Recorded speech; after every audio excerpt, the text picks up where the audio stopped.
Hello everyone, welcome to my channel Arpita রেসিপিতে তোমাদের সবাইকে ওয়েলকাম। আজকে আমি বানাচ্ছি সম্পূর্ণ নিরামিষ একটি রেসিপি, পনির ভাপা। এর জন্য এখানে আমি 250 গ্রাম মতো পনির নিয়েছি, আর নিয়েছি স্বাদ অনুযায়ী কাঁচা লঙ্কা, আর লাগছে নারকেল এখানে কুচিয়ে রেখেছি, আর নিয়েছি সাদা সর্ষে।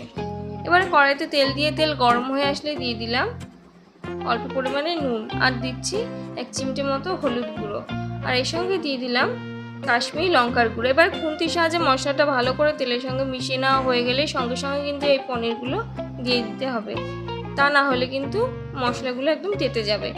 এবারে পনিরটা হালকা করে ভেজে নিচ্ছি, আর এইদিকে কিন্তু আমার এই মশলাটা বাটাও হয়ে গেছে, সর্ষে, কাঁচা লঙ্কা, নারকেল, আর এর সঙ্গে আমি 2 চামচ মতো পোস্ত ব্যবহার করেছি।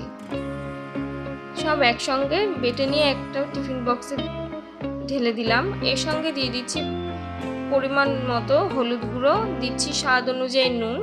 নুনটা কিন্তু তোমরা বুঝে দেবে, কারণ পনির ভাজার সময় যেহেতু এখানে নুন ব্যবহার করা হয়েছে, সেই জন্য কিন্তু নুনের পরিমাণটা তোমরা বুঝে দিও। এবার একটা চামচের সাহায্যে ভালো করে এটা মিশিয়ে নিচ্ছি। মিশিয়ে নেওয়া হয়ে গেলে দিয়ে দেব অল্প পরিমাণে একটু জল।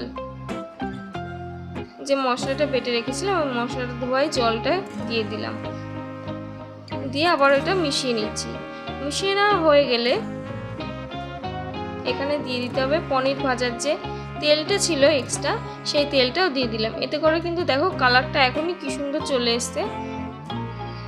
এর সঙ্গে দিয়ে দিলাম ভেজে রাখা পনির।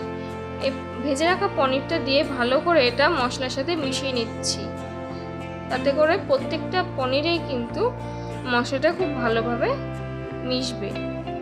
আর এখানে কিন্তু পনিরটা তোমরা কাঁচাও ব্যবহার করতে পারো, আমি এখানে ভাজা ব্যবহার করেছি। আর এর সঙ্গে দিয়ে দিলাম চিড়ে রাখা কাঁচা লঙ্কা। এই গরমের দিনে বেশিক্ষণ কিন্তু রান্নাঘরে থাকতে আমাদের কারোরই ভালো লাগে না, তাই কিন্তু বাড়িতে গেস্ট আসলে কিংবা তোমরা নিরামিষ দিনে কিন্তু খুব সহজেই এরকম একটা টেস্টি পনির ভাপা রেসিপি কিন্তু খুব সহজেই তৈরি করে নিতে পারো, মাত্র 15 মিনিটের মধ্যেই। আর এর মধ্যে দিয়ে দিলাম 2 চামচ মতো কাঁচা সর্ষের তেল ওপর দিয়ে। দেওয়ার পর এটা বক্সটা আটকে দিলাম। আর এদিকে কিন্তু কড়াইতে আমি স্ট্যান্ড বসিয়ে জলটা কিন্তু গরম হতে বসিয়ে দিয়েছিলাম। জলটা গরম হয়ে গেলে দিয়ে দিলাম এই বক্সটা রেখে এটা কড়াইটা ঢেকে রাখলাম। 10 মিনিট পর এটা ঢাকনাটা খুলে তোমাদের দেখাচ্ছি।